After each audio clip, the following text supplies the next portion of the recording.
Here's a praying mantis, a fascinating bug with a bad reputation. As you might have heard already, when mating, it is said that she kills the male before eating him. Not very nice, but I found out that it could play into the male's favor. Hey, it's Lucas. What mantises do is called sexual cannibalism, which generates a lot of myths and fantasies. Comment on arrive à ce genre de comportement extrême où la femelle dévore le mâle? Ça pose question. It's true that it may not sound like the best strategy. If females kill the males, the species could rapidly go extinct. We also want to know if the males just accept to be eaten, and if yes, why? To understand, I tried to look into these animals' lives. We'll discuss their deadly claws, their camouflage techniques, and other fascinating aspects. In this new episode, I wondered, how does sexual cannibalism work? What's in it for these bugs? Let me explain. This research on mantises took me behind the scenes at the Paris National Museum of Natural History. On a ici cette travée qui correspond aux collections de menthes. On a ici une boîte de Mantis religiosa, la menthe religieuse. This is where thousands of mantises are gathered, and you'll find pretty surprising stuff. So, let's see how the sexual cannibalism thing really works. Les femelles peuvent se retrouver à manger les mâles, après, pendant ou juste avant une reproduction. Une fois qu'ils sont en posture de copulation, ce qui va se passer, c'est que la femelle, avec ses pattes ravisseuses, va le saisir et puis commencer à le grignoter tout simplement. Hughes Murray, the science director of the association Arthropologia, explained that the male is first decapitated, which disinhibits him and allows him to finish mating before being eaten whole or in part. And as you might have noticed, due to this behavior, the image of the praying mantis is often linked to female figures in artworks or legal cases, for example. Alright, at first, this behavior may seem a bit gory, but in reality it can be pretty handy, as you'll see. Ce cannibalisme sexuel, donc on peut l'observer chez les menthes, on peut l'observer également chez des araignées, chez d'autres insectes, chez des coléoptères, chez des gastropodes, donc des escargots, des copépodes. Does this mean that mantises eat the male every time? While seeking the answer, I found that there are many species of mantises which are not equally dangerous. When thinking of mantises, I pictured this one, the praying mantis that you can find in France. On parle souvent de menthe religieuse et on a cette image encore une fois de Mantis religiosa, mais en fait il est connu plus de 2500 espèces de par le monde. En tout cas en France métropolitaine et Corse comprise, il y a 9 espèces différentes, essentiellement dans le sud de la France. In reality, mantises can be found anywhere except Antarctica. While following Frederick Legendre around the museum's collections, I found that they have very different shapes. Voilà par exemple à quoi ça peut ressembler, ça appartient aux menthes d'une manière générale. Donc on voit cette forme avec ses expansions, c'est très particulière, ici avec le genre Phylocrania. Là on va se rapprocher un petit peu plus des phasmes, avec ses formes très allongées. D'autres colorations avec des reflets métalliques, c'est le genre Metalliticus. And measure anywhere between 1/3 of an inch to 8 inches. On peut regarder Macromantis par exemple, en taille assez impressionnante. Cette espèce-ci, on peut la trouver en Guyane française par exemple. Frederick Legendre also mentioned another type of mantis that struck him in the Guyanese forest. Alors que la menthe à laquelle je pense est majoritairement verte, à l'intérieur c'est des taches noires bien voyantes qu'elle va mettre en évidence avec une posture caractéristique qui va donner l'impression d'être un animal plus gros qu'elle ne l'est et donc ainsi potentiellement faire fuir des prédateurs. Despite their differences, mantises have much in common. Une menthe se reconnaît avec certaines caractéristiques. Les premières auxquelles on pense, ce sont des pattes ravisseuses. Elles sont aussi caractérisées par exemple par la formation d'oothèques, donc c'est un groupe d'œufs qui est rassemblé dans cette oothèque justement. But let's return to sexual cannibalism. Do females of all species kill the male?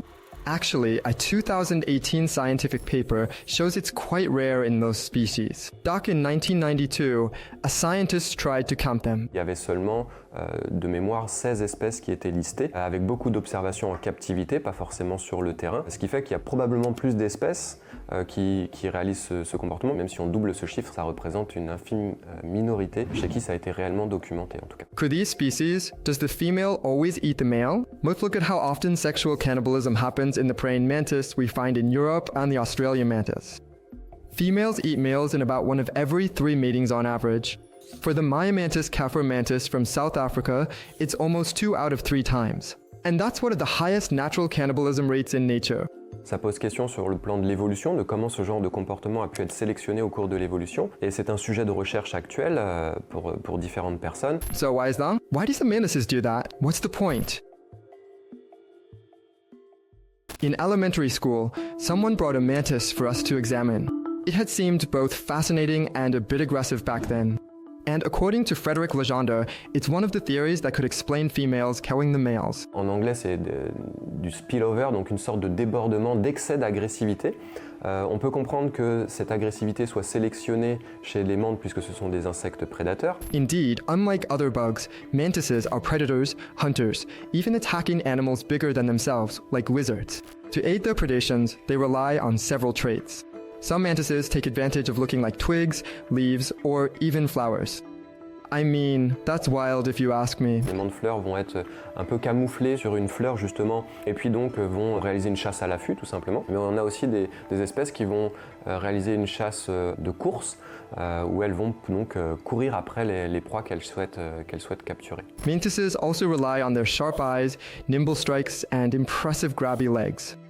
Sur les pattes, en fait, il y a des grands éperons et donc ça se replie et ça permet de coincer la proie. Ça transperce et ça maintient bien et c'est impossible une fois que c'est coincé, la proie s'en est terminée pour elle. So basically, the aggressiveness that mantises have for hunting could also explain why they also go after the males. Si on sélectionne beaucoup d'agressivité parce que c'est avantageux pour ces mantes pour qu'elles puissent simplement se nourrir, eh bien le cannibalisme sexuel sera un sous-produit de cet excès d'agressivité. This behavior is facilitated by the male being often smaller than the female. But I found out there could be other reasons.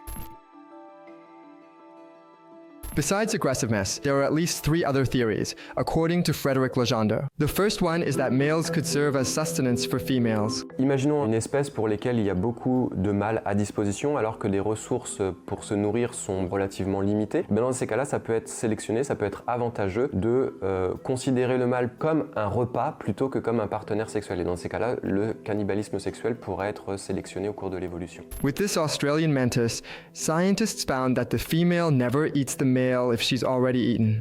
But when she's low on food, she eats males 89% of the time. When hungry, females might emit pheromones to attract the males and eat them. Faced with that, some males have developed some defense mechanisms. For instance, some prefer mating with well-fed females or those who have just eaten.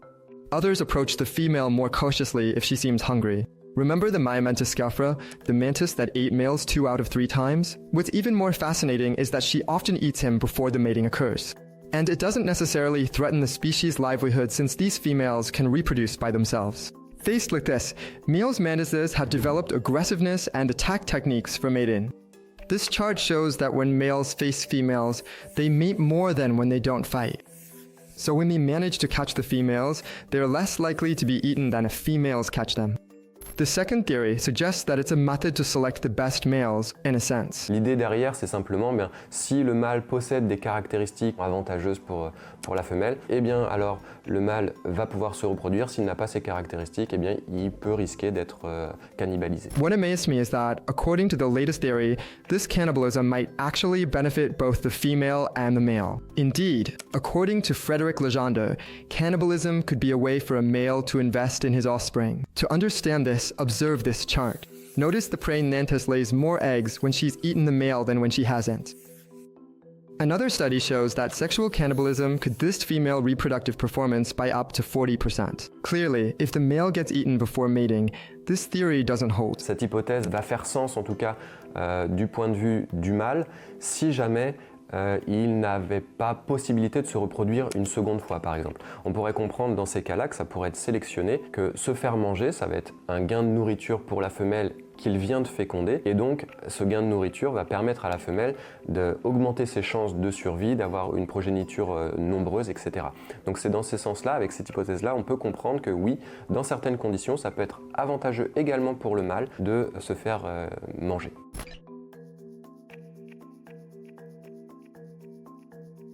I hope you found this episode of The Great Explanation interesting. Don't hesitate to let me know your thoughts on this behavior in the comments. Also, I wondered if mantises were endangered species. Les mantes sont plus diversifiées en région tropicale, comme beaucoup d'insectes, et comme beaucoup d'insectes et d'autres animaux aussi qui vivent en forêt tropicale, eh bien, le principal facteur de risque pour elles, c'est tout ce qui concerne la destruction de leur habitat, qui est une cause majeure d'extinction. En forêt, ça va être la déforestation, mais on a aussi plein d'autres zones. Chez nous, il y a de moins en moins de prairies sauvages par exemple, là aussi ça va être une forme de destruction d'habitat qui fait que, eh bien, il y aura moins d'habitat propice au développement de ces insectes. Thanks to the National Museum of Natural History in Paris and everyone at Brut for making this video possible. You can find more videos on our channel, plus subscribe to Brut and catch more episodes of the great explanation on the environment or animals right here.